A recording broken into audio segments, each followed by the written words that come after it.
Vous êtes branchés sur la fréquence 9/3/4. Le podcast Harry Potter, chapitre par chapitre. Bonjour à tous et bienvenue dans ce nouvel épisode de fréquence 9/3/4. Je suis Jérémy. Et je suis Marina. Après avoir découvert le miroir du Riséd, il est temps pour Harry de penser à autre chose, c'est-à-dire sa scolarité à Poudlard. Et bien sûr que non, parce qu'on parle quand même d'Harry Potter, et qu'il y a des choses plus importantes à penser, comme le Quidditch qui reprend, ou encore l'enquête sur l'objet mystérieux caché à Poudlard. Et mon petit doigt me dit qu'on va enfin savoir qui est ce fameux Nicolas Flamel, vu le titre du chapitre. Bien joué Trelawney, et tu veux autre chose dans ta boule de cristal ? Alors je vois aussi qu'on citera quelques hiboux d'auditeurs en fin d'émission dans la Volia. Ouais bah ça c'est comme d'hab en fait, c'est pas une prévision. Oh, et de vous aussi Marina, de vous voir riche et célèbre dans un somptueux palace. Ouais bien sûr. Allez, on lance le jingle et c'est parti pour ce nouveau chapitre. Je l'avais vu aussi ça dans la boule. Harry Potter à l'école des sorciers. Chapitre 13. Nicolas Flamel. Dumbledore a convaincu Harry de plus chercher le miroir du Riséd, mais Harry l'a évidemment pas oublié aussi facilement que ça ce qu'il a vu, et il commence même à en faire des cauchemars. Les vacances de fin d'année se terminent, et Hermione revient au château. Il est dit qu'elle est terrifiée quand elle apprend que Harry s'est promené la nuit, et qu'elle est aussi déçue pour Nicolas Flamel. Par contre, le fait que Harry soit traumatisé d'avoir vu sa famille pour la première fois, ça l'émeut pas plus que ça, Hermione, c'est bizarre, non ? Ouais, après Hermione, je pense que quand elle est concentrée sur une chose, elle occulte pas mal d'éléments à côté. Ouais, c'est ça, elle a une idée fixe et du coup, je sais pas, ça manque un peu d'humanité, je trouve, de la part de Hermione à ce moment-là. Un peu, oui. Un peu d'empathie. Dès la rentrée, tous les trois passent à nouveau leur temps libre à la bibliothèque pour essayer de trouver qui est Nicolas Flamel. Alors on peut faire quand même une petite pause obsession à ce moment-là quand même. Pourquoi ils veulent tant savoir ? Parce que, et même si Rogue cherche à voler l'objet caché, en quoi ça les regarde ? Je veux dire, dans la chambre des secrets, au moins il va y avoir des victimes et Harry il sera accusé à tort. Mais là, pourquoi cette obsession ? Mais la question c'est que si Harry et ses amis n'avaient pas eu cette obsession, que serait devenue cette pierre philosophale ? Est-ce qu'effectivement elle aurait été volée par Quirrell et ça aurait engendré le retour de Voldemort ? Bah surtout que, ouais, on peut se poser la question du fait du miroir du Riséd et de l'étape de Dumbledore qu'il a mis à la fin, et que Quirrell visiblement n'est pas capable de résoudre, et qui ne peut pas résoudre. Ah oui, c'est vrai, oui, à la dernière étape, j'avais oublié ça. C'est ça la malice de Dumbledore, c'est d'avoir créé une étape qui est infranchissable pour Quirrell, parce que il veut la pierre pour l'utiliser, pas pour l'avoir, mais pour l'utiliser. Et Quirrell aurait échoué, tu penses que Voldemort l'aurait tué ? Ouais, je pense dans tous les cas, Supprimer un témoin qui peut le trahir ? Je sais pas, mais non, c'est vrai que en plus, ça saurait pas changer grand-chose. Tu vois ce que je veux dire ? On peut se poser la question, ça se trouve Quirrell, il serait mort, Voldemort, il aurait lâché l'affaire de la pierre philosophale, et puis voilà quoi. Bon, le fait que Harry, Ron et Hermione s'en mêlent, etc., et qu'il se passe ce qui se passe à la fin, ça permet de faire la lumière. Enfin, je veux dire, là, c'est clair, Quirrell, il a essayé de voler la pierre parce qu'il avait Voldemort derrière la tête, etc. Peut-être que les choses auraient été plus floues si elles s'étaient passées sans la barrière de Harry, Ron et Hermione. Ou peut-être que Severus Rogue, il serait parvenu aussi à le contrer, enfin, on sait pas ça. Et c'est vrai qu'à ce moment-là, je me pose la question dans ma relecture, c'est la rentrée arrive, on est au mois de janvier, les vacances de fin d'année sont terminées, ils ont pas mal de cours, on peut imaginer, ils sont pas mal occupés, puis non, ils veulent à tout prix savoir qui est Nicolas Flamel. C'est un peu obsessionnel. Non, et puis aussi résoudre de l'affaire que Rogue veut voler la pierre pour des enfants de 11 ans, c'est vachement aventureux, quoi. Je pense que c'est ça, je pense qu'ils sont motivés par l'envie de contrer Rogue, parce qu'ils le détestent. Je pense qu'ils sont tellement jeunes qu'ils n'ont pas conscience de toutes les conséquences que ça peut avoir, en fait, de s'opposer à Rogue, dans leur esprit, mais bien sûr à Quirrell. Ils sont trop jeunes et ils sont peut-être un peu naïfs sur les conséquences, tu vois. C'est vrai que c'est des enfants de 11 ans, faut pas l'oublier. Là, c'est surtout, il faut empêcher Rogue. L'obsession aussi, c'est un peu Rogue aussi. C'est Nicolas Flamel, mais pour contrer Rogue. Donc, tu vois, Rogue, il est un peu obsédé. Enfin, il est obsédé par Harry, mais inversement aussi. Mm. Harry est obsédé par Rogue aussi, je trouve. Harry il a moins de temps libre que les autres à cause des entraînements intensifs de Quidditch. Il faut dire que Dubois, il tient absolument à gagner le prochain match contre Poufsouffle, quitte à s'entraîner sous un temps épouvantable. Harry, il faut dire qu'il s'en plaint pas trop parce que quand il rentre exténué de ses entraînements, son esprit est plus tranquille et il fait moins de cauchemars la nuit. Lors d'un entraînement pluvieux, Dubois, il leur lance une bombe. C'est une métaphore, hein, pas d'inquiétude. Rogue va arbitrer le prochain match. Toute l'équipe proteste car tous craignent que Rogue favorise les Poufsouffles. Dubois leur dit qu'il peut rien y faire et c'est pourquoi ils ont intérêt à être excellents et irréprochables sur le terrain. Harry, lui, il est encore plus inquiet que les autres après l'attaque du match précédent. À son retour, quand il informe Hermione et Ron dans la salle commune, tous les deux lui conseillent carrément de pas jouer. Rogue, il lui suggère même de se casser la jambe pour de vrai, comme ça Harry il aura même pas à faire semblant. Mais Harry, il dit qu'il jouera coûte que coûte car, en fait, c'est le seul attrapeur, quoi. De quoi ils ont vraiment peur ? Enfin, je me pose cette question aussi. Je veux dire, c'est beaucoup plus simple d'attaquer Harry incognito dans le public que sur le terrain, quand tout le monde a les yeux braqués sur l'arbitre. Oui, et aussi c'est tellement plus simple d'attaquer Harry dans le château, en fait. C'est facilement facile de le choper en intercours tout seul ou dans les toilettes. Ouais, c'est ça, c'est Harry, il devrait avoir plus peur quand il va aux toilettes oui. que quand il joue un match de Quidditch arbitré par Rogue. Sans sous-entendu, bien sûr. Non mais tu vois, je trouve le danger plus présent, tu vois. Après, être au milieu, on transpose ça dans la vie réelle, être au milieu d'une foule, ça te donne un faux sentiment de sécurité. Tu vois ce que je veux dire ? C'est pas forcément que tu es au milieu d'une foule que tu ne vas jamais te faire agresser, attaquer, et que tu vas être défendu coûte que coûte. Bah après, t'es difficilement détectable, tu vois ce que je veux dire ? Parce que tu lances un mauvais sort à Harry, t'es dans une foule, donc pour savoir qui lance le sort, c'est compliqué. Oui. Et Hermione, sur un coup de bol, elle trouve Rogue, enfin un coup de bol, finalement c'est une fausse piste, mais en fait c'était pas évident de trouver Rogue à ce moment-là. Oui, c'est sûr. Et puis on le sait, la véritable raison, c'est que Rogue arbitre le match pour protéger Harry d'une nouvelle attaque. Donc ça se comprend, mais la raison du trio, beaucoup moins. Mais encore une fois, peut-être parce qu'ils réagissent comme des enfants de 11 ans. Ce sont des enfants, faut pas l'oublier. Au même moment, Neville fait son entrée dans la salle commune et il tombe à plat ventre. Visiblement, il a été victime du maléfice du bloc-jambe. Tout le monde se met à rire, sauf Hermione qui vient au secours de Neville avec un contresort. Ça me rappelle un peu le collège à la cantine, quand tout le monde huait si quelqu'un faisait tomber son plateau. Je sais pas s'il y avait ça dans ton collège. Non, nous, c'était des applaudissements. Applaudissements ? C'était un meilleur collège que moi. Nous, on huait, tu vois, genre un verre cassé, c'est ouh, non, genre t'es nul. Non, c'était applaudissements et ouh, tu vois, enfin avec des cris, tu vois, tu sais pas trop si c'est de joie, de honte ou je sais pas. Bah ça, je trouve ça mieux, tu vois, que dans mon collège, on sifflait, quoi. Ouais, bref. Je sais pas, quand t'es hyper timide et que tu attires toute l'attention, que ce soit cris ou applaudissements, c'est quand même hyper terrible, je trouve. Et comme on était tous les deux des timides, je crois. Ah non, pas du tout. Moi, j'étais hyper extravertie, fille ultra populaire. C'est faux parce qu'en plus, t'as dit l'inverse, je crois déjà dans le podcast. Et est-ce que t'as déjà fait tomber ton plateau, du coup ? Non. Mais ouais, j'étais tellement timide que tu te rappelles, pour aller chercher l'eau, il fallait qu'on regarde les numéros là au fond de nos verres pour aller chercher l'eau. Ouais. Et ben moi, chercher l'eau, traverser la cantine pour aller chercher l'eau, ça me terrifiait. Ah ouais ? Et j'étais timide à ce point. Donc t'espérais avoir un grand nombre dans ton verre. Oh ouais, non mais c'est... À chaque fois, j'avais le stress et tout. Voilà, petite confession de Marina pendant l'enregistrement. Les enfants sont cruels quand même. Là pour le coup, c'est assez crédible, je trouve. Neville, le pauvre, enfin, il a peut-être sauté à pieds joints dans tout le château avant de rejoindre la salle commune de Gryffondor, qui est assez haut en plus dans le château. Il est victime d'un sortilège et au lieu de l'aider, tout le monde rigole. Et ça, c'est un truc que font les enfants, tu vois. Les enfants sont assez cruels, même les jeunes ados. Hein, après, moi, je vois quelqu'un tomber et même s'il se fait mal, je rigole. Ouais. C'est de la nervosité, quoi, aussi. Ouais, mais il y a que Hermione qui, à un moment, elle se lève et puis elle va à son secours, tu vois. Genre, tu rigoles et après, tu vas aider. Bon. D'une voix tremblante, Neville explique à Hermione que c'est Malfoy qui l'a agressé, comme par hasard.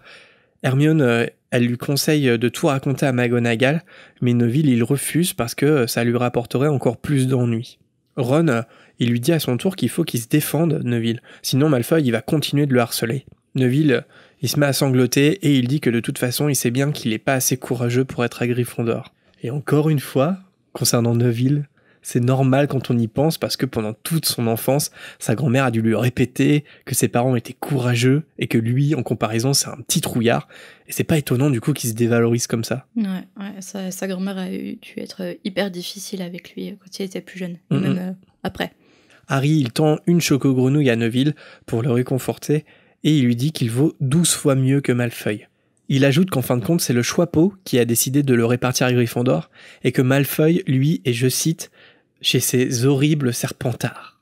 Alors, 2 petites remarques là-dessus. La première, Harry, il est touchant à ce moment-là quand il dit que Neville, il vaut 12 fois mieux que Malfoy. Mais là, quand même, la généralité qu'il fait sur les serpentards, c'est complètement injuste, on est d'accord ? Attention à ce que tu dis, il y a des serpentards qui nous écoutent. Ouais, j'ai des amis serpentards. En plus, ouais. Faut vraiment que je fasse attention. Ouais, donc pour être un serpentard, il faut quand même orgueil, ambition, ruse. Forcément, t'as plus de risques avec ces qualités-là de tomber dans le côté obscur de la force. Ouais. Mais après, ils sont pas non plus vicieux au point de Malfoy ou des familles de Mange-Morts, bien entendu. Mais oui, donc du coup, pour répondre à ta question, c'est une généralité, oui. Ouais, voilà, c'est comme toute généralité, il y a une part de vérité et une part de faux aussi, parce que, évidemment, je pense qu'on peut être à serpentard et avoir ces qualités d'ambition, être roublard, mais être roublard, c'est pas forcément faire du tort ou faire du mal aux gens. Être ambitieux, pareil. Ouais, voilà, pareil. En fait, je pense que tu peux prendre chacune des caractéristiques des serpentards et tu peux tourner mal comme tu peux tourner... tu peux être normal, entre guillemets, tu vois ce que je veux dire ? T'es pas obligé d'être méchant avec les autres, t'es pas obligé de causer du tort aux autres comme le fait Malfoy. Je pense qu'il y a des serpentards qui ont des valeurs, quoi. Tout dépend de ton caractère et ton entourage aussi. Complètement. Donc les généralités, Harry, c'est pas bien, même avec les serpentards. Et la seconde remarque que j'avais sur ce passage aussi, c'est, je trouve que ce que dit Harry à Neville à ce moment-là, c'est une pensée qui peut faire écho au 2e tome quand on y pense, parce que ça aurait été utile pour Harry qu'il se souvienne d'avoir dit ça à Neville, que ce qui compte, c'est qu'il a Gryffondor, un point c'est tout. Oui. Parce que dans toute la chambre des secrets, il va se remettre en question par rapport à ça. Ça fait sourire Neville qui remercie Harry. Avant de monter se coucher, il tend à Harry la carte du Choco-Grenouille pour qu'il puisse continuer sa collection. Malheureusement, c'est une nouvelle fois la carte de Dumbledore qu'il a déjà. Mais Harry, il pousse un cri en lisant le dos de la carte. Il se retourne vers Ron et Hermione pour leur murmurer sa découverte. Il a enfin trouvé Flamel. Depuis le départ, il était sûr d'avoir lu son nom quelque part, et c'est parce qu'il l'a lu dans le Poudlard Express avec la Choco-Grenouille. Alors, Harry lit le texte au dos de la carte de Dumbledore. Dumbledore s'est notamment rendu célèbre en écrasant en 1945 le mage Grindelwald de sinistre mémoire. Il travailla en étroite collaboration avec l'alchimiste Nicolas Flamel et on lui doit la découverte des 12 propriétés du sang de dragon. J'en profite pour faire un petit erratum sur Flamel parce qu'il me semble que dans l'épisode précédent, j'ai évoqué le fait que Flamel existait réellement. C'est un personnage historique, mais je crois avoir dit que c'était un alchimiste. Or, c'était pas du tout un alchimiste dans la vraie vie. Ça, justement, c'est la légende. Moi, il était auteur, libraire... Alors, c'était un bourgeois français au XIVe siècle. Il était hyper fortuné. Et notamment parce que... Il a épousé une femme qui s'appelait Pernelle, et cette femme, elle avait un gros patrimoine immobilier. En fait, ils se sont enrichis grâce à ça. Mais par contre, ça a été un homme très, très généreux envers... je crois qu'il a créé plusieurs fondations, il a donné beaucoup à des œuvres de charité, à l'église, etc. Tout à fait. Mais comme il était très fortuné, de là est né le mythe, comme quoi, en fait, il serait un alchimiste qui parviendrait à transformer le métal en or. Qu'il aurait réussi à décrypter un livre contenant le secret de la transmutation des métaux en or et tout ça. Complètement. Mais ça va très loin, l'alchimie, en fait. Hein. J'ai j'ai vaguement fait des recherches sur Google, mais ça fait partie des théories Illuminati, franc-maçonniques, etc. La pierre philosophale et l'alchimie, c'est un peu une science occulte, hein. C'est incroyable. Bah, dis-moi si je me trompe, mais l'alchimie, ça reste de l'ordre de la légende, enfin du mythe. Oui. Je veux dire, c'est pas une science, non? L'alchimie. On peut pas se revendiquer alchimiste, c'est Non, parce un peu que comme dire je suis sorcier, quoi. c'est la transmutation de métaux en or, donc sauf erreur de ma part, on n'a pas encore réussi à faire ça. Ouais, c'est une science occulte, quoi, comme la sorcellerie, la magie, etc. Dites-nous s'il y a des alchimistes qui nous écoutent dans leur cercle fermé. Donc voilà, ce qu'on peut dire sur Nicolas Flamel, c'est que, en fait, J.K. Rowling, elle a récupéré cette légende qui préexistait. Et elle l'a un peu mis à sa sauce, quoi. Ouais, comme d'hab. Après la lecture d'Harry, Hermione se lève d'un bond, elle court vers son dortoir, puis en revient avec un gros livre. Elle explique qu'elle n'a jamais pensé à regarder dans ce livre qu'elle a emprunté pour ses lectures du soir. Ron y se moque un peu d'elle, mais elle fait pas attention car elle trouve à son tour des informations sur Nicolas Flamel dans ce fameux livre. Elle lit au garçon que Flamel est le seul ayant jamais réussi à créer la pierre philosophale. Bon, on a un petit peu spoilé depuis quelques épisodes. Face à l'incrédulité de Ron et Harry, Hermione leur explique que la pierre peut transformer n'importe quel métal en or et qu'elle peut produire également l'élixir de longue vie qui rend immortel celui qui le boit. Dans le livre, il est d'ailleurs précisé que Flamel est désormais âgé de 675 ans et qu'il mène une vie paisible dans le Devon avec son épouse. Le trio parvient donc à découvrir la réalité, ou presque. L'objet caché est la pierre philosophale, et c'est sans doute Flamel lui-même qui a demandé à Dumbledore de cacher la pierre à Poudlard, puisque tous deux sont amis. Et c'est pour ça que Rogue cherche à la voler pour devenir riche et immortel. C'est cette partie-là de la réflexion qui est pas forcément exacte. Pourquoi? Nicolas Flamel et ou Dumbledore devaient savoir en fait que quelqu'un chercherait à voler la pierre à Gringotts. C'est pour ça le plan de mettre la pierre à Poudlard. D'ailleurs, Hagrid, il est parti la chercher juste à temps à Gringotts. Mais moi, je me posais cette question, comment l'un ou l'autre, ou l'un et l'autre, ils ont pu savoir, à moins que ce soit une coïncidence, mais est-ce qu'il y a eu un informateur? Pourquoi ils se sont dit, il faut l'enlever de Gringotts, la pierre, elle est en danger? Je pense que Dumbledore a des petits oiseaux comme Varys dans Game of Thrones, qui viennent le susurrer à l'oreille. Ouais, peut-être, mais en même temps, qui? Parce qu'il y a plus grand monde, enfin je veux dire, il y a des mange-morts, mais qui se revendiquent comme mange-morts, mais de leur côté, et qui ne font rien pour retrouver Voldemort, qui n'ont plus rien à faire avec Voldemort. Et puis de l'autre, il y a effectivement Quirrell, mais qui est un élément, enfin, je veux dire, il est complètement seul, tu vois ce que je veux dire? Il tombe sur Voldemort par hasard, dans la forêt en Albanie, et je vois pas comment Dumbledore peut être au courant de ça. Mais après, quasiment toutes les actions de Dumbledore ne peuvent pas être expliquées. Ouais. Il y a un aura de mystère à chacune de ses actions. Je crois qu'il faut accepter le fait qu'on ne saura jamais pourquoi il agit comme ça. Surtout que maintenant, ça va pas te plaire, mais avec les animaux fantastiques, on sait que dans les animaux fantastiques, en tout cas en 1927 ou en 1928, dans les crimes de Grindelwald, on voit Nicolas Flamel. Nicolas Flamel est interprété par un acteur. On va chez lui, à Paris, et la pierre est chez lui.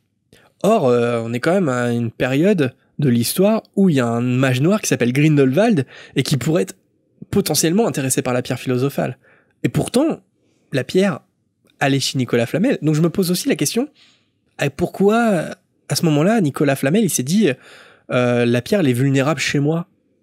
Voldemort, on en avait déjà parlé, mais Voldemort et Grindelwald sont deux méchants bien différents, avec deux objectifs différents. Voldemort, je pense qu'il a toujours été intéressé par la vie éternelle, et Grindelwald, je pense que ça aurait pas été son objectif, la vie éternelle et la richesse. Non, c'est un méchant plus politique. Politique, ouais. C'est vrai. Mais oui, effectivement, il aurait moins d'intérêt personnel à chercher la pierre. C'est plus un intérêt politique d'instaurer un régime politique particulier, alors que Voldemort, il s'en fout, il veut juste asseoir son autorité, mais pas mettre une organisation politique. Il veut juste tuer tout le monde, tous ceux qui sont contre lui, et c'est tout. Il n'y a pas de discussion, il n'y a pas de discours politique, rien du tout.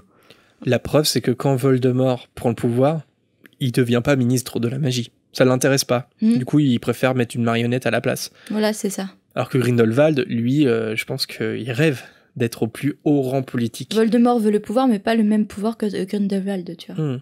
Lui, c'est le pouvoir de la peur, et Grindelwald, c'est plutôt le pouvoir politique et l'influence politique. Alors, ok pour Grindelwald, après, ça n'enlève pas le fait que pendant le règne de Voldemort, Nicolas Flamel avait la pierre chez lui. Quand Voldemort est au plus puissant. Mais à l'époque, c'était pas peut-être secret le fait qu'il avait la pierre philosophale ? Non, je pense pas.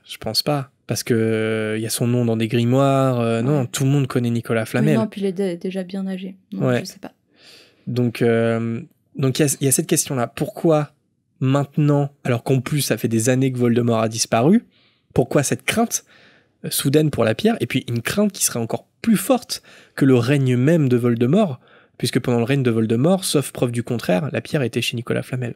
Mais sinon, ça aurait pas coïncidé entre la rentrée du petit Harry à Poudlard et le retour de Voldemort. J'avais des explications. Le lendemain matin, au cours de défense contre les forces du mal, Harry et Ron, ils pensent toujours à ce qu'ils feraient si jamais eux, ils avaient la pierre en leur possession. Ron dit à Harry au passage qu'il achèterait une équipe de Quidditch. Encore une fois, c'est un peu comme la cape d'invisibilité dont on a parlé dans l'épisode précédent. Je pense qu'il vaut mieux pas qu'un objet de ce genre voit le jour. Non, terrible. Pour le bien de l'humanité, je pense que ce serait terrible. Parler de Quidditch refait penser à Harry au prochain match arbitré par Rogue. Il prend sa décision finale, il jouera bien le match pour montrer qu'il n'a pas peur de l'affronter et que si Gryffondor gagne, les Serpentards, eux, ils vont tomber de haut. Hermione, à ce moment-là, elle dit à Harry qu'elle espère que ça soit pas lui, Harry, qui tombe de haut pendant le match. Pour la répartie marrante d'Hermione, 10 points pour Gryffondor. Plus le match approche, plus Harry est nerveux comme tout le reste de l'équipe. D'ailleurs, ces derniers temps, Harry il a l'impression de tout le temps tomber sur Rogue partout où il va. Il en vient même à se demander si Rogue le suit et l'espionne. L'image creepy du prof qui suit un élève de 11 ans. Potter, je sais où tu te caches, Potter. En plus, ça doit pas être faux. Ron, il doit surveiller Harry aussi. Parce que, est-ce qu'il soupçonne que Quirrell veut voler la pierre pour lui ? Ou est-ce qu'il soupçonne que Quirrell est sous l'influence de Voldemort ? Je pense que Quirrell est sous l'influence de Voldemort, il se peut qu'il surveille Harry, du coup. Dans tous les cas, je pense que Rogue, effectivement, a la mission de surveiller Harry, une mission confiée par Dumbledore, depuis l'incident du match, en fait. Parce qu'on a visiblement essayé d'ensorceler Harry. Je pense que Rogue est convaincu que c'est Quirrell. Il n'en a pas la preuve, mais il en est convaincu. Donc, voilà, je pense qu'il protège Harry de Quirrell ou de quelqu'un d'autre, mais dans tous les cas, il faut le protéger parce que a priori, il est déjà en danger, quoi. Comme, de toute façon, Harry sera tout le temps en danger pendant toutes ces années. Pendant sa scolarité. Bon, Rogue, il a de toute façon pas besoin d'espionner Harry pour être nuisant, car en cours de potion, il est toujours aussi odieux.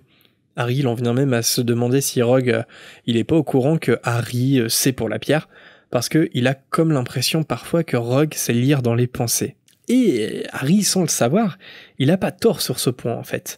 Parce que comme on va l'apprendre, Rogue, c'est un excellent Occlumens et un Legilimens, mais est-ce qu'il parvient pour autant à lire dans les pensées d'Harry à ce moment-là ? La vraie question, c'est que est-ce que J.K. avait déjà prévu ça pour Rogue ? C'est ça la vraie question. Bien sûr que oui. Bien sûr que oui. Non mais honnêtement, je pense. Je pense que c'est un excellent Occlumens, et Legilimens, ça c'est acté comme elle a la trame des autres livres. Elle sait que Rogue sera l'espion de Dumbledore quand Voldemort sera de retour. Et puis de toute façon ça fait partie du deal dès le départ avec Dumbledore. Donc ouais, je pense que oui, et je me demande mais à quel point en fait quand t'es Legilimens, quand t'as des dons de légimancie comme peut l'avoir Rogue, est-ce que tu peux lire dans les pensées d'un enfant de 11 ans comme ça sans qu'il s'en rende compte ? Je me pose la question. Parce qu'en temps normal, tu peux te rendre compte que quelqu'un lit dans tes pensées. Je sais pas si tu peux t'en rendre compte, mais on en a un petit peu l'impression quand même. Bon, dans les cours d'occlumencie, c'est hyper agressif, donc forcément, oui. Quand Rogue cherche à rentrer dans la tête de Harry, il s'en rend compte. Puis de toute façon, il est dans un contexte où il est là pour s'en protéger. Mais je pense, ça va pas te plaire, hein, Marina, je pense aux animaux fantastiques. Parce que dans les animaux fantastiques, pour la première fois, on a un personnage qui a ce don de naissance. Donc c'est un don qui est extrêmement développé chez Queenie, évidemment, je pense à Queenie. Et par exemple, quand Queenie lit les pensées de Norbert, on a l'impression qu'il le sait. Enfin, tu vois, Oui. à un moment, il lui demande arrêtez de lire dans mes pensées. Je vous ai dit Oui. d'arrêter. Comme s'il le sent, comme s'il l'entendait à l'intérieur de lui-même. Donc je pense que oui. En tout cas, quand t'as un sorcier aguerri, je pense que tu peux détecter quand un Legilimens essaye de lire tes pensées. Mais un enfant de 11 ans, c'est peut-être pas la même chose. Ouais, puis ça se trouve, Harry, il a même pas conscience que ça existe, ce pouvoir. Enfin, il en a même pas conscience. Hein. Bah non, il le sait pas. On retrouve nos héros le lendemain après-midi, avant le début du match de Quidditch. Harry, il est tellement stressé qu'il n'entend même pas le discours d'encouragement de Dubois. Et en plus de ça, les encouragements de Ron et Hermione sonnent plutôt comme des adieux. Et de son côté, Dubois rajoute encore une couche de stress à Harry, en lui disant qu'il faut vraiment qu'il arrive à attraper le vif d'or le plus vite possible pour éviter que Rogue ne favorise trop les Poufsouffles. Il a à peine le poids du monde sur ses épaules à ce moment-là, Harry. C'est une des qualités de Dubois, c'est mettre la pression. Ouais. Puis tes amis qui te souhaitent bonne chance, mais ça veut dire c'est la dernière fois qu'on te revoit, Harry, bonne chance, hein, ne meurs pas surtout. Ouais, encore une fois, c'est trop marrant comment il dramatise la Ouais, c'est situation. ça. C'est drama juste queen. l'arbitre. Ron et Hermione s'installent dans les gradins à côté de Neville, qui ne comprend vraiment pas pourquoi ils tirent des têtes d'enterrement, et pourquoi surtout ils ont emmené leur baguette magique. Et je crois qu'on a déjà eu ce débat-là, mais tu n'as pas tout le temps sur toi ta baguette magique ? Il me semble qu'on l'a eu dans Fréquence. On s'est posé cette question, alors je sais plus à quel moment, mais c'est un moment où c'est peut-être Harry qui a pas sa baguette et tu te dis mais pourquoi il a pas sa baguette avec lui ? Ah, attends, c'est pas un moment quand ils échappent par Huizard Je crois que c'est à ce moment-là, ouais. C'est Ouais. le chapitre du duel à minuit. il me semble. Pour ouvrir la porte ou quelque chose... Ah, je sais plus. C'est pas Hermione qui a pas sa baguette, parce que Harry et Ron ont forcément leur baguette pour le duel. Ouais, Je pense que c'est Hermione. Parce qu'elle se retrouve bloquée, la grosse dame est partie. Et même si elle était dans la salle commune, dans un endroit a priori sécurisé, je sais pas, moi je suis un sorcier, même si j'ai 11 ans, j'ai tout le temps ma baguette magique Ouais. sur moi. Déjà parce que c'est trop cool. Ouais, c'est trop cool, et puis on sait jamais quoi. Bah ouais. Tu peux en avoir besoin pour des choses pratiques. Ouais, tu te crées une petite poche à l'intérieur de ta cape pour mettre ta baguette. Si Bah ça ouais. n'existe pas déjà en plus. C'est ce qui existe. Après, ça peut être un peu encombrant. Une baguette, t'as envie d'être tranquille. Alors ta baguette, c'est un peu encombrant, quoi. Ouais. Non, effectivement, c'est souvent les sorciers ont pas leur baguette, alors que, tu vois, ça serait presque comme un démon dans la saga de la Croisée des Mondes, tu vois, c'est quelque chose dont, quand t'es sorcier, tu t'en sépares pas, quoi. C'est un peu le prolongement de toi-même, normalement, la baguette magique. Ouais, bah ouais, c'est un peu le même sorte de lien qui peut exister. Donc ouais, je comprends pas trop, mais moi je sortirais tout le temps avec ma baguette perso. Et en plus, ce que personne ne sait, c'est que Ron et Hermione, ils ont appris le sort du bloc-jambe si jamais Rogue s'en prend à nouveau à Harry. Merci Malfoy et l'idée. Retour dans les vestiaires de l'équipe de Quidditch, où Fred annonce à Harry que Dumbledore est là. Et du coup, Harry il ressent un énorme soulagement. Rogue, il peut pas lui faire du mal si le directeur est là. Mais en tout cas, une chose est sûre, c'est que Rogue a l'air furieux. Mais le match commence, et là, tout le monde constate que la présence de Dumbledore n'empêche absolument pas Rogue de favoriser les Poufsouffles. Dès les premières minutes, il siffle 2 pénaltys à leur profit. L'un parce que George avait envoyé un cognard dans sa direction, et le second qui était tout autant justifié. Je pense que JK n'a pas pris le soin de préciser, elle s'en foutait de l'origine du pénalty, je ne sais pas. Bah parce que c'est injustifié. Et à ton avis, pourquoi Rogue il est furieux ? Parce qu'il est furieux pour de vrai. Que Dumbledore soit là Hmm. Bah c'est peut-être... il pense qu'il ne lui fait pas assez confiance. Ouais, je pense que c'est ça aussi. Il voit ça comme un manque de confiance de la part de Dumbledore. Ouais, parce que je pense que Dumbledore lui demande d'arbitrer le match, et qu'en même temps, il peut pas s'empêcher d'être dans les gradins et de voir si tout se passe bien. Je pense que ouais, il le prend un peu comme un manque de confiance, c'est Bruce Rogue. Et dès le début du match, après 1 minute environ, enfin ça c'est moi qui le dis parce que le match était vraiment très court, Harry fonce en piqué à toute vitesse sur le sol, ce qui provoque la stupeur de la foule. Pendant ce temps, pendant les extravagances entre guillemets d'Harry, après des énièmes provocations de Malfoy à nouveau, Ron se jette sur lui et Neville se jette sur Crabbe et Goyle. Et ce qui est mignon dans cette terrible altercation, c'est que Neville, il a tellement été touché parce que Harry lui a dit précédemment qu'il ressort la même chose en fait, qui vaut bien mieux que les Serpentards. 12 fois mieux. Ouais, je trouve ça trop mignon. Et pendant que Ron et Neville sont occupés à étaler leur virilité en se battant, sur le terrain, Harry, lui, continue de filer droit sur le sol, évite de quelques centimètres Rogue. Quelques secondes plus tard, Harry effectue une remontée de folie en levant son bras en signe de victoire. Il a attrapé le vif d'or. Le match a duré 5 minutes, sûrement un record à Poudlard.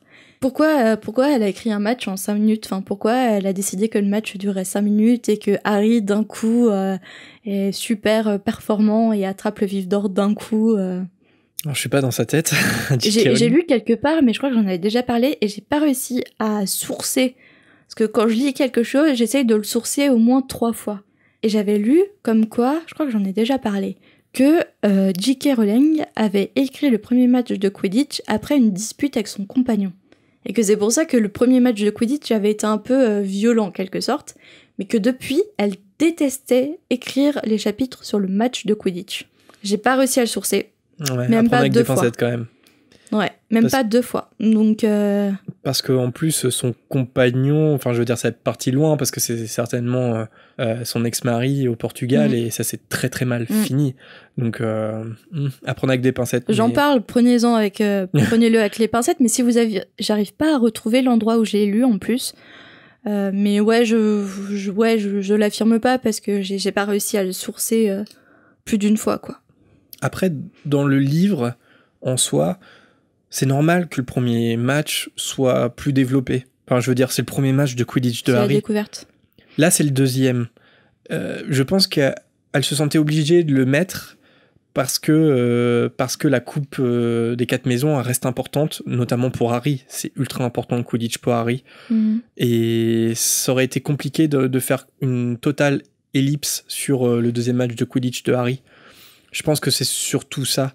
Après, effectivement, elle a déjà mis beaucoup de tension dramatique dans le premier match. Je pense que là, elle l'a un peu plus expédié, quoi. Mais je suis d'accord avec toi, la structure de chapitre est un peu bizarre. C'est ce qu'on se disait. Ce chapitre est bizarre, ouais. Hors antenne, parce que le titre du chapitre, c'est Nicolas Flamel, et on s'attend à ce que cette révélation soit faite à la fin du chapitre.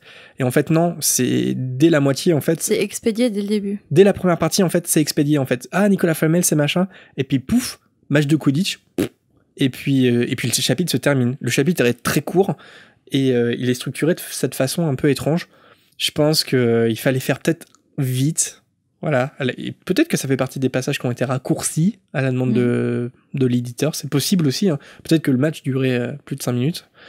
Je sais pas. En tout cas, dans l'histoire, c'est secondaire. D'ailleurs, le film a pris le parti pris de l'enlever complètement. C'est-à-dire Steve Close, il a fait des raccourcis et il a très bien vu que ce match était secondaire et que la discussion dont tu vas parler entre Rogue et Quirrell pouvait très bien s'exporter ailleurs dans l'histoire, qu'il n'y avait aucun souci. Il n'y avait pas besoin du match de Quidditch pour surprendre la conversation entre Rogue et Quirrell. Donc, effectivement, si elle avait voulu être encore plus synthétique, elle aurait pu faire comme dans le film. Mais bon, je pense qu'elle voulait quand même laisser ce deuxième match de Quidditch pour Harry. Après cette victoire, Harry reçoit les félicitations de Dumbledore. Très heureux qu'il ait oublié cette histoire de miroir. Et lui, Rogue, il est tellement dégoûté qu'il crache sur le sol. C'est hyper violent et dégoûtant. Ouais, là, pour le coup, c'est un peu disproportionné, je trouve. Mais... Ouais, ça fait un peu tâche dans la lecture. Je sais pas, moi, Ouais, je trouve que ça fait tâche dans la lecture. Bah, surtout que comme on a réfléchi ensemble tout à l'heure, on peut penser que Rogue est furieux parce que Dumbledore lui fait pas assez confiance, mais pourquoi il crache sur le sol quand Dumbledore vient féliciter Harry ? Est-ce que là, pour le coup, c'est parce qu'il est dégoûté pour Serpentard ? Parce que Gryffondor a gagné ? Et est-ce que dans son esprit un peu torturé, d'ancien amoureux transi de Lily, il a vu James au lieu de voir Harry sur le balai et ça lui a remonté des mauvais souvenirs et ça l'a rendu encore plus furieux au point de cracher par terre. Ouais, peut-être. En tout cas, là, pour le coup, là, c'est vraiment le Serpentard injuste qui crache sur le sol. Oui, puis mec, calme-toi, t'as 40 piges et c'est juste un enfant de 11 ans qui joue sur un balai, quoi. Je crois qu'il est plus jeune que ça, Rogue. Il est né en 1960. Et je crois qu'il a à peine 30 ans, là, dans le premier Harry Potter. C'est un très jeune prof. Parce qu'ils ont, en fait, ils ont tellement des enfants jeunes dans Harry Potter que, bah, tu sais, c'est la génération des parents de Harry, en fait. Oui, bah oui. Donc en fait, je crois qu'il a pile poil 30 ans. Il est très jeune, hein. On retrouve Harry quelques heures plus tard après le match. Et il se dirige vers le hangar à balai, le cœur rempli de joie. Pour lui, gagner ce match comme ça, c'était un moyen de prouver qu'il était plus qu'un nom célèbre. Il se met à admirer le château au coucher du soleil, et en admirant ça, il aperçoit une silhouette encapuchonnée se diriger vers la forêt interdite. Il est tellement observateur qu'en regardant la démarche, Harry reconnaît Rogue. Et évidemment, au lieu de ranger son balai, rejoindre ses amis pour fêter sa victoire, c'est le retour de l'obsession de la pierre philosophale et de Rogue. Et évidemment, la curiosité d'Harry l'emmène à enfourcher son imbus de mille pour le suivre. Après avoir galéré à retrouver la trace de Rogue à travers les arbres touffus, il le trouve enfin en pleine conversation avec Quirrell. D'ailleurs, c'est une conversation qui ressemble plutôt à un interrogatoire. Rogue demande à Quirrell si effectivement il a réussi à passer devant le chien à 3 têtes. Mais ce dernier ne semble pas comprendre ce que Rogue insinue. Devant l'ignorance feinte par Quirrell, Rogue met fin à la conversation et laisse planer le fait qu'une autre occasion va se présenter pour reparler. Et que pendant ce temps, Quirrell aurait tout le loisir de réfléchir à quel camp il veut appartenir. Mais c'est incroyable quand même l'acteur studio de Quirrell. C'est un très bon acteur quand même. Il a trompé tout son monde. Ouais, un peu comme Lockhart finalement aussi, qui, dans le 2 en fait, qui a un moins que rien, mais en même temps, il arrive à duper tout le monde, quoi. Ouais. Ouais, Quirrell, surtout que lui, il a Voldemort derrière la tête, quoi. C'est ça, ouais. Donc, T'as Voldemort derrière la tête, tu te fais menacer par Rogue. Il faut avoir les épaules bien... comment on appelle ça ? Bien carré. Il faut avoir les épaules bien carrées pour survivre à ça. Oscar du meilleur acteur de l'école des sorciers attribué à Quirrell. Ouais. Et effectivement, dans le film, le scénariste Steve Kloves a en fait pris cette discussion et l'a emmené au moment, le soir où Harry découvre le miroir du Riséd. C'est un raccourci, pourquoi pas, quoi. Mais un bon raccourci, en soi. Bah ouais, en fait, ça reste... Ça reste dénature cohérent. pas, en fait, l'histoire et ça la raccourci. De retour au château, Hermione et Ron accueillent joyeusement Harry. Ron en profite pour raconter qu'il a collé un œil au beurre noir à Malfoy et que Neville, bien encore qu'il soit évanoui à l'infirmerie évidemment, a essayé de s'attaquer à lui seul à Crabbe et Goyle. Et en plus, tout le monde attend Harry à une fête organisée dans la salle commune. Mais ce petit rabat-joie d'Harry Potter coupe Ron en disant qu'il avait besoin d'un endroit tranquille pour leur raconter certaines choses. Et donc du coup, il rapporte la conversation surprise entre Rogue et Quirrell à ses amis. Et ouais, en effet, c'est bien la pierre philosophale qui est cachée dans le château. Et oui, Rogue veut s'en emparer, et il veut que Quirrell l'aide. Ce qui suppose alors que Quirrell doit tenir tête à Rogue. Ce qui n'était pas gagné selon Harry.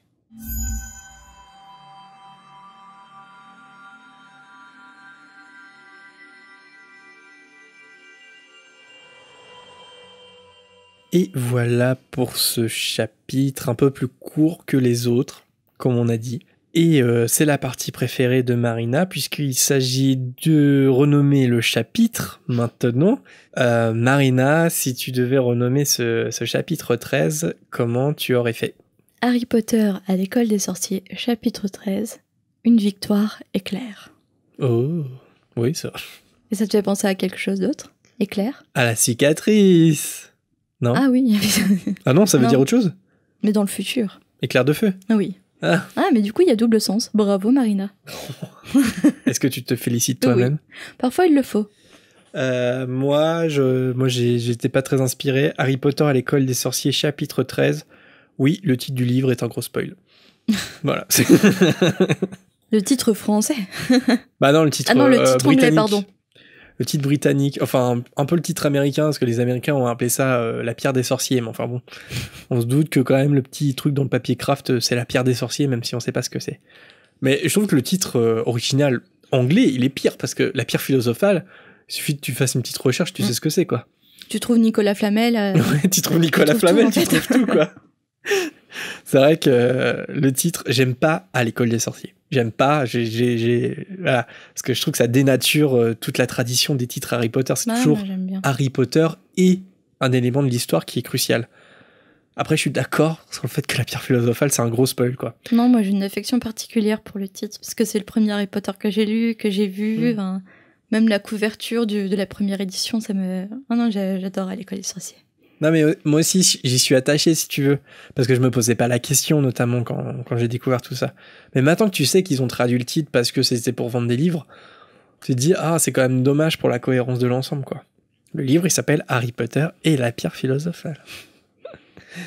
Alors, comme ce chapitre, il était un peu plus court, on s'est dit qu'on allait rajouter une petite rubrique, et ça tombe bien parce que sur Twitter, pour ceux qui nous suivent, je vous l'avais certainement remarqué, on fait un petit jeu concours jusqu'à lundi prochain, jusqu'au 20 janvier, pour vous faire gagner le jeu Trivial Pursuit Harry Potter.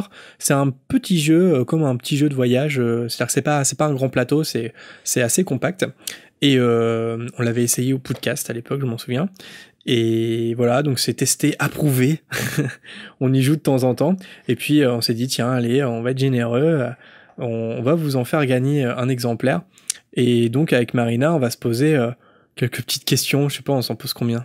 Bah, histoire de pas trop... De toute façon, il y a tellement de questions qu'on peut pas tout spoiler, mais 2-3... 2-3 questions? Ouais. Ok. Bah, 2 questions chacun. 4. 2 questions chacun. Bah vas-y, bah attends, chacun du coup Donc en fait, à savoir que vous avez quelques couleurs et plusieurs catégories. Il y a 6 catégories de questions. Il y a des questions sur la magie noire, Poudlard, sortilèges et potions magiques, objets magiques, personnages magiques, animaux et créatures magiques. Et bon, je pense que vous connaissez le principe du Trivial Pursuit. Ouais, il n'y a pas de petit plateau, il n'y a rien du tout. Non, alors là c'est vraiment un jeu simplifié, c'est-à-dire que dans les règles du jeu, en fait, il n'y a pas de camembert. Donc, en fait, il suffit de répondre... Si, il y a des camemberts. Ouais, mais non, mais ça, je sais pas à quoi ça sert. Je t'avoue que je sais pas à quoi ça sert.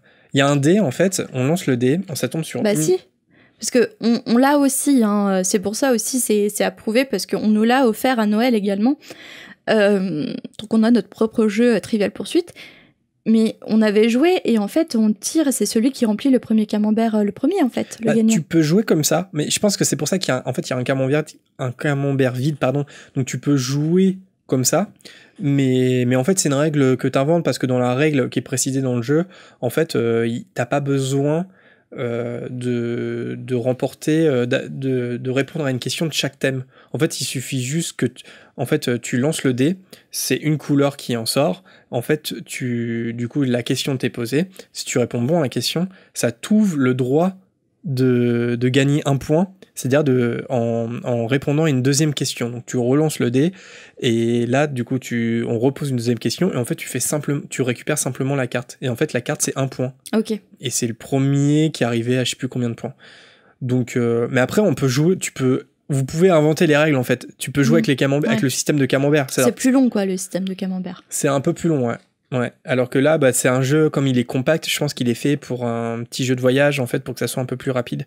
Mais libre à vous, vous pouvez très bien jouer de façon classique, c'est juste que faut savoir qu'il n'y a pas les petits camemberts, il n'y a pas le plateau de jeu. Je te pose la première question. Attends, ouais, on peut lancer le dé comme ça. Bon, ça va pas être un moment très radiophonique, hein, mais... Oh, t'inquiète. Je vais lancer le dé.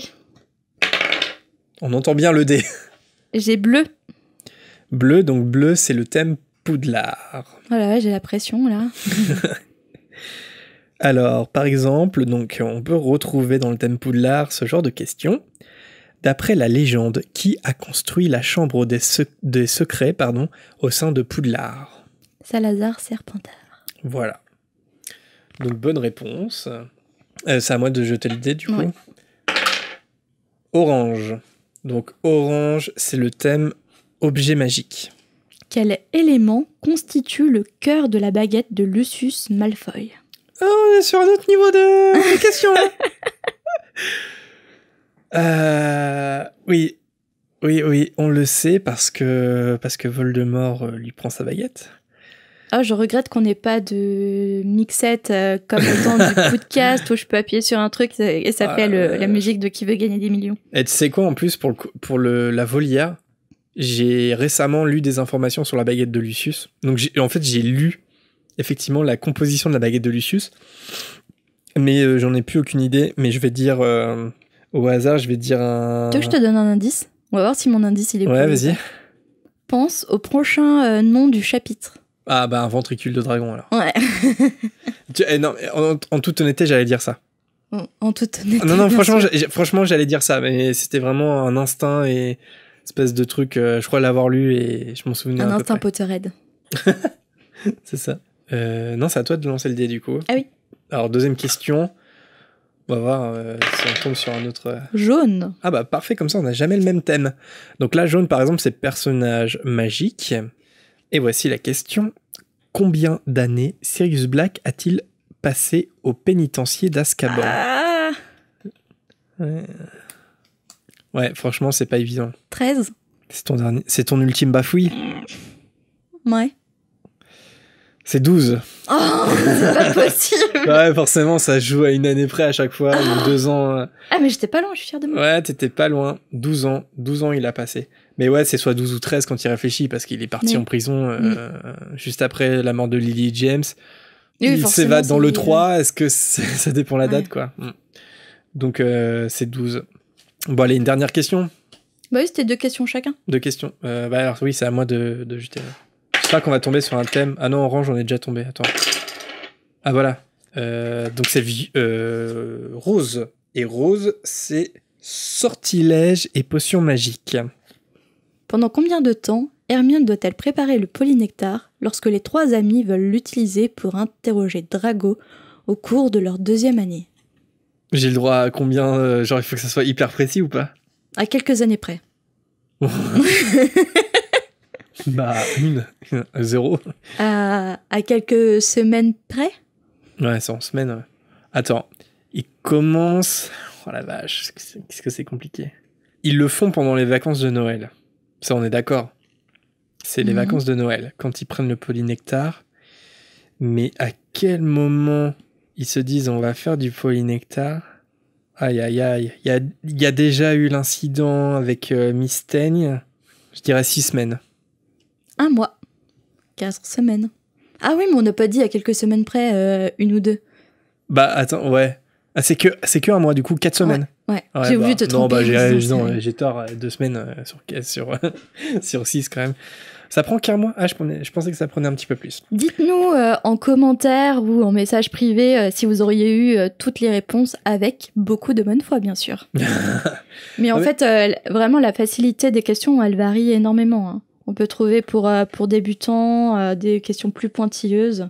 Par exemple, on a quel est le prénom du père de Cédric Diggory? Amos. Ah oui.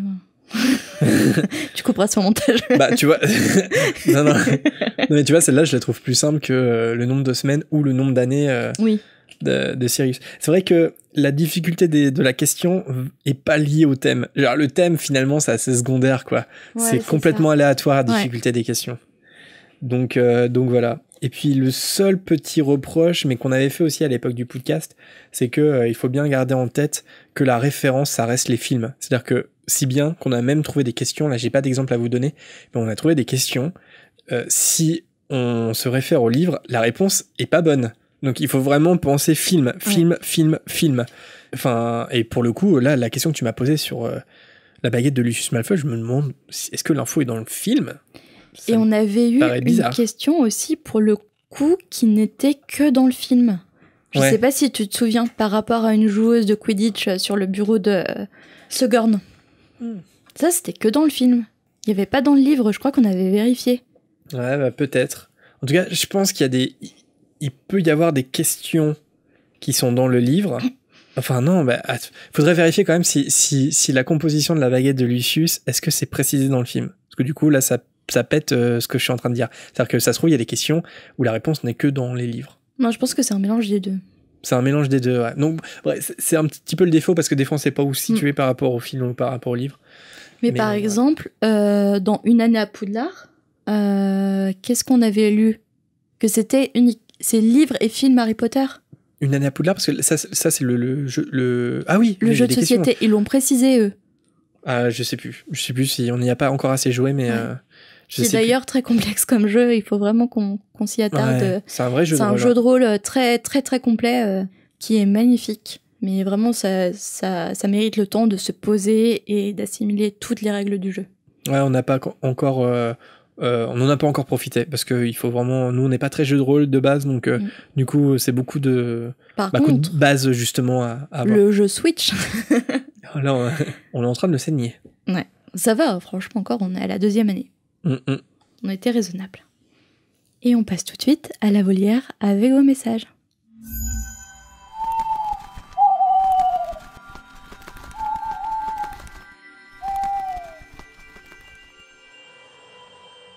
Et on commence avec un hibou sonore, celui de Claire-Marie. Salut le podcast, je m'appelle Claire-Marie et je me branche à la fréquence 9.3 pour vous passer un petit coucou et pour vous dire merci pour votre podcast. J'ai déjà suivi Jérémy sur le podcast et là je me suis enfin mise à jour sur vos épisodes, donc le miroir de Reset, je l'ai presque écouté en temps réel. Et alors juste pour votre question de la cape d'invisibilité, moi personnellement, je l'utiliserai quand je rentre tard le soir chez moi, quand je sors en soirée ou des trucs comme ça. Tu sais, quand tu traverses la rue et que t'es une femme et que, bon, t'as potentiellement plus de risques d'être emmerdée par des gens douteux. Franchement, j'aimerais beaucoup l'avoir dans ce contexte-là, cette cape d'invisibilité. Mais j'avoue que ouais, non, ce serait vraiment très flippant que ça existe pour de vrai, parce que, comme parle Marina dans la série You, genre, Joe est un psychopathe. J'espère que t'es pas comme ça, Jérémy, parce que ça fait vraiment flipper. Je te jure, regarde cette série, elle est vraiment cool. Et ouais, non, si la cape d'invisibilité tombe dans les mains de Joe, non, j'ai même pas envie d'imaginer en fait. Marina saura de quoi je parle.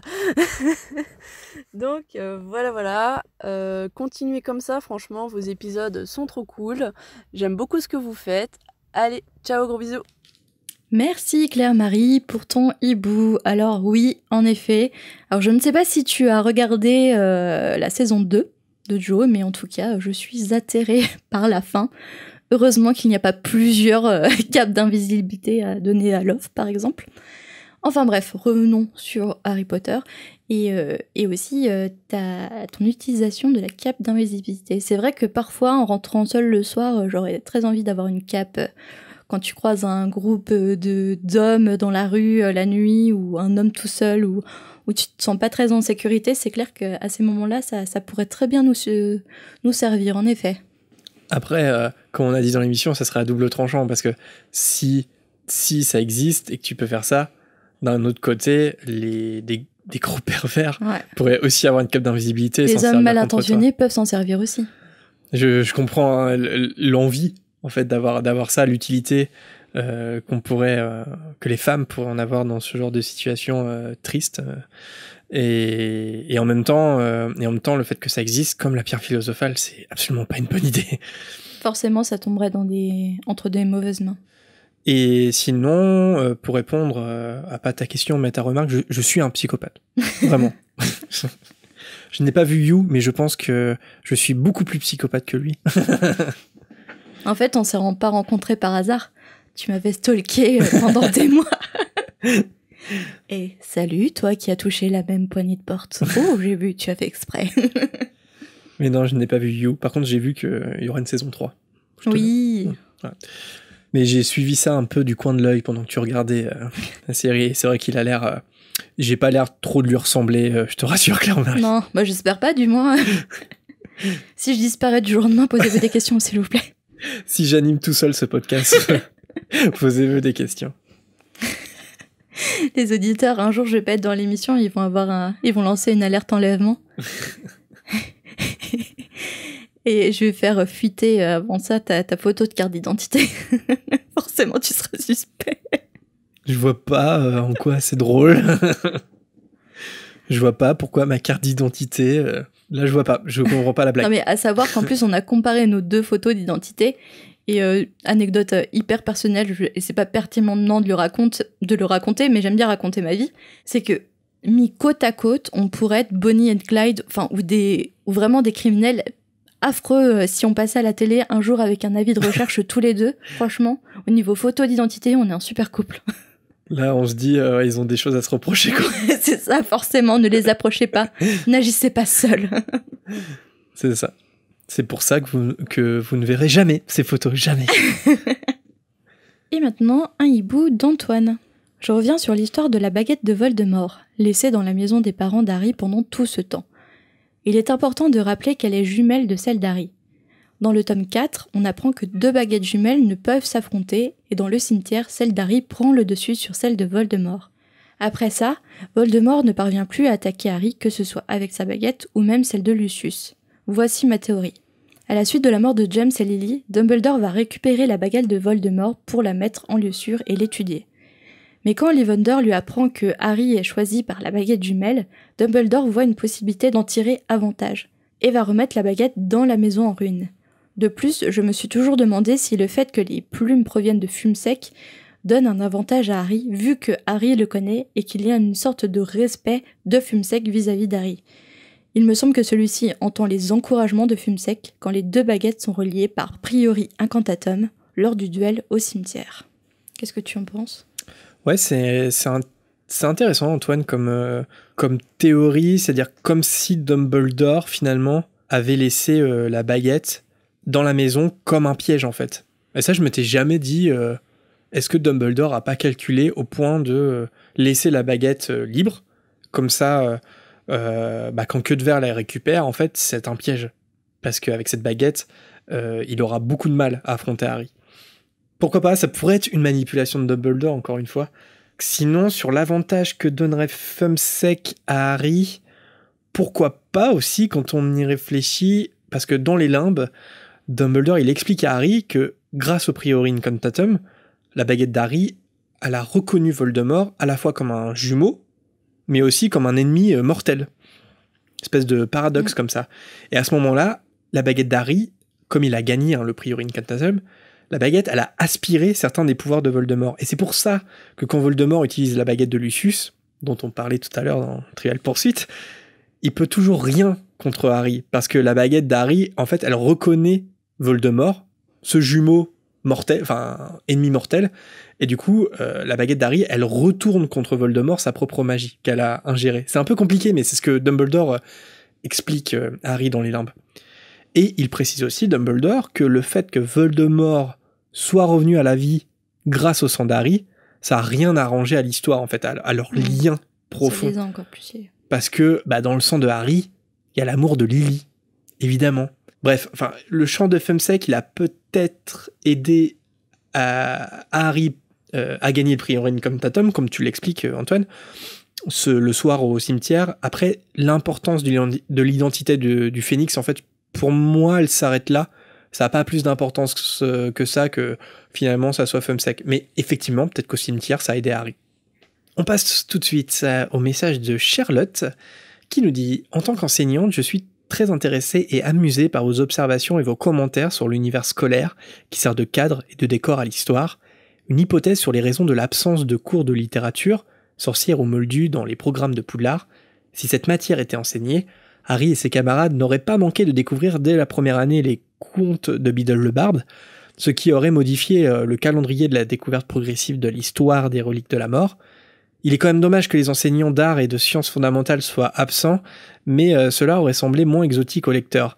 Rien ne nous empêche cependant de rêver à des cours de musique sorcière, comment enchanter un instrument de musique, d'art plastique sorcier, comment peindre un portrait qui bouge, ou de poésie sorcière, comment ensorceler les vers pour qu'ils se déplacent à l'intérieur du poème tout en gardant la rime et ou le sens. On peut penser aussi aux mathématiques sorcières, comment appréhender les sortilèges d'un point de vue mathématique, etc. etc. Merci Charlotte pour ce commentaire, ce point de vue de prof. Et on salue tous les professeurs qui nous écoutent, parce que c'est pas le premier professeur à prendre contact avec nous par message. Franchement, ça fait super plaisir. Ouais, et puis du coup, ça, c'est vrai, quand t'es enseignant, tu lis Harry Potter, tu relis Harry Potter, t'as un autre point de vue, je trouve. Mais il y a beaucoup d'enseignants qui utilisent Harry Potter pour réorganiser leur classe ou donner de la motivation à leurs élèves en créant des maisons et donner des points pour leur bonne participation, par exemple. Et je trouve ça vraiment génial. Ouais. Et au Royaume-Uni, c'est hyper ancré, ça. Alors, je sais pas si c'est le cas dans énormément d'écoles, en tout cas parce que pour avoir un petit peu travaillé dans des écoles anglaises, dans celle où j'ai travaillé, il y avait ce système de maisons et de points. Et j'aurais trop aimé vivre ça. C'était comme à Poudlard, mais vraiment en plus de la grande section maternelle jusqu'en terminale, tout le monde était dans une maison et en fait devait faire gagner des points à sa maison. Alors après, je sais pas si c'était inspiré d'Harry Potter ou si ça préexistait à Harry Potter. Peut-être que J.K. Rowling s'est inspiré de quelque chose qui existait déjà dans le système scolaire britannique. Ça, je sais pas. Mais en tout cas, ce serait bien que ça se... Ouais, c'est une bonne chose, je trouve, parce que ça motive vraiment les élèves. Ça apporte du collectif. Ouais. Mais par contre, je suis désolée, mais Charlotte, même si les mathématiques sont sorcières, ça ne m'intéresse pas. J'espère que tu n'es pas professeur de mathématiques. Bah justement, niveau mathématiques sorcier, il y a un peu l'arithmancie, en quelque sorte. C'est-à-dire l'arithmancie, c'est une... Je connais pas en détail, mais c'est de la divination, mais à travers les chiffres. Donc, est-ce que c'est pas une version des mathématiques, mais... Une branche des mathématiques. Dans le monde des sorciers, pour finalement créer de la divination. Je sais pas si ça m'intéresserait. Mais en tout cas, par contre, les cours d'art plastique, ça m'intéresserait vachement, ne serait-ce que pour savoir comment on donne vie à une peinture. Genre, on voit partout que les tableaux bougent dans l'univers d'Harry Potter, mais comment on peint? Comment on crée une peinture vivante? Comment ça se passe? Et aussi, la musique sorcière. Comment ensorceler ta flûte au lieu de cracher dedans pendant toutes ces années collège. Ça aurait été génial. La flûte à bec, tu sais, avec les petites gouttes de salive qui je coulent. Crois qu'ils font plus de flûte à bec au collège. Eh ben, s'ils le font plus, je trouve ça injuste. Je vois pas pourquoi nous, on serait coltinés de la flûte à bec. Je suis pas sûre, hein, je m'avance peut-être, mais dites-nous, les collégiens, si vous avez toujours la flûte à bec en plastique. Enfin, en bois pour les plus riches. Puis quand tu sais pas jouer, ça fait un son horrible. Ah ouais, moi je savais pas jouer, c'était terrible. Et est-ce que toi, ta prof de musique, elle t'interrogeait devant tout le monde, elle interrogeait des élèves au hasard et tu devais jouer la musique devant tout le monde? Ouais. Mais en plus, je crois l'avoir dit en fréquence aussi. Quand j'étais au collège, je crois qu'il y avait 2 profs de musique et l'un des 2 était un réel psychopathe. C'était Severus Rogue en pire, je vous assure. C'était un psychopathe. Et il me terrifiait. Mais vraiment, il m'a traumatisé mes années collège. Mais pourquoi? Hein? Pourquoi? Il faisait des remarques désagréables? Il faisait des remarques désagréables, et puis il faisait des blagues d'un goût très douteux sur le fait qu'il allait nous assassiner, qu'on allait finir en hachis parmentier à la cantine. Vraiment, et puis il mettait une ambiance vraiment, je sais pas, hyper tendue. Et les cours qui me faisaient le plus peur, les évaluations qui me faisaient le plus peur, c'était quand même les évaluations de flûte à bec. Mais quand t'as 11 ans, tu prends pas de recul là-dessus. Non. Bref, il m'a traumatisé. Et nous passons au message de Laura. Je me suis rendu compte que le trio Harry, Ron et Hermione, ainsi que tous les autres élèves et professeurs, appelaient Hagrid par son nom de famille et non son prénom. Est-ce que vous y avez déjà pensé? En plus, ils ne disent jamais Monsieur Hagrid ou Professeur Hagrid, mais juste Hagrid. À moins que je ne me trompe et que Rubéus soit son nom. Non, en fait, tu te trompes pas. Rubéus, c'est bien son prénom. Mais après, c'est comme Dumbledore. Personne l'appelle. Si, McGonagall l'appelle Albus quand même. Ouais, mais on l'appelle Professeur Dumbledore. Ouais. Oui, mais Rogue. Professeur Rogue? On devrait l'appeler Professeur Rogue. Il se trouve que le trio, il l'appelle toujours Rogue parce qu'il l'aime pas. D'ailleurs, à la fin de l'école des sorciers, Dumbledore, il reprend Harry parce qu'il lui pose une question sur Rogue et... Il lui dit Professeur Rogue. Et Dumbledore lui fait rectifier le Professeur Rogue. Oui, mais Dumbledore, c'est pareil. Hein. Il l'appelle Dumbledore. Il l'appelle jamais Albus ou Professeur Dumbledore. Non, j'ai failli faire... Harry, il l'appelle Professeur. Il l'appelle pas Dumbledore. Hein. Ah oui, il l'appelle Hagrid, vraiment Hagrid. Ouais. Après, l'autre exemple moi que j'ai trouvé, c'est Rusard. Rusard, c'est son nom. Son prénom, c'est Argus. Argus Rusard. Tout le monde l'appelle Rusard. Mais... En même temps, l'Argus, tu sais pas si tu vas... Tu veux faire une blague sur Argus? L'Argus de la voiture ou Argus Rusard? Voilà. Moyen. Non, mais en Pardon. fait, c'est juste que Hagrid, il commence comme... Enfin, il est garde-chasse. Rusard, c'est le concierge. C'est pas des professions hyper respectées. C'est pour ça qu'il les appelle... il les appelle pas monsieur. Et quand Hagrid devient professeur, en fait, tout le monde le connaît comme garde-chasse et en fait, il garde cette mauvaise habitude de pas l'appeler monsieur et du coup de pas l'appeler professeur non plus. Après, t'as jamais eu une pote ou un pote que t'appelles tout le temps par son nom de famille? Ouais. C'est limite un peu affectueux, tu vois. Tu l'appelles par son nom de famille. Je sais pas, c'est pas sympa. C'est une de habitude ouf, quand que même. tu prends, quoi. Ouais. Non, mais Après, là, concrètement, c'est vrai qu'il n'y a pas d'autres exemples qui me viennent en tête, mais peut-être que ça nous échappe. Mais c'est vrai que j'ai l'impression qu'il n'y a que Grusar et Hagrid. C'est-à-dire le concierge et le garde-chasse. Donc c'est pas un hasard, je pense. Merci beaucoup pour tous vos hiboux, et évidemment, on pense à tous ceux qui nous contactent d'une façon ou d'une autre. Merci à Elisabeth pour nous avoir partagé un article du Monde, à Jeanne aussi, qui, après notre épisode spécial Noël, a justement eu comme cadeau la bibliothèque de Poudlard, ou encore merci à Estelle qui se demandait, avant la sortie du chapitre 12, ce que voyait Hermione dans le miroir du Riséd. Et en fait, la réponse est justement dans l'épisode. Et merci aussi à tous ceux qui nous citent ou qui réagissent à nos stories sur Insta, comme l'ont fait récemment le cul dans l'herbe,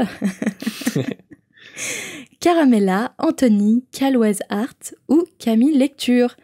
Et si vous souhaitez nous contacter, il y a évidemment plusieurs façons, donc soit sur nos réseaux, comme Facebook, Twitter, Instagram, ou encore le classique email. Tous les portes au loin sont en description, et évidemment, si vous souhaitez réagir à l'émission ou proposer un petit débat sur Harry Potter, n'hésitez pas non plus à le faire par un hibou sonore, comme l'a fait Claire-Marie aujourd'hui. Ça nous fait bizarre et en même temps toujours super plaisir d'entendre vos voix, parce que ça donne vraiment une dimension hyper réaliste à nos audiences. Bref, si vous hésitiez, n'hésitez plus et lancez-vous, prenez le micro, vous aussi. Et si vous aimez notre émission, petite cloche pour notification et lâchez un like dès le début de l'épisode. Non, je plaisante, là, je fais ma youtubeuse. Waouh. Non, je vais faire ma podcasteuse là pour le coup. N'hésitez pas à nous mettre un petit commentaire sur Apple Podcast ou les petites étoiles qui vont bien si c'est votre application. Ça nous aide beaucoup et aussi ça peut permettre à d'autres fans comme vous de découvrir l'émission. On espère que cet épisode vous a plu et on se donne rendez-vous la semaine prochaine pour la suite de notre relecture de l'École des Sorciers avec le chapitre 14, Norbert le Dragon. D'ici là, on vous embrasse très fort et on a hâte de vous retrouver. À bientôt. À bientôt.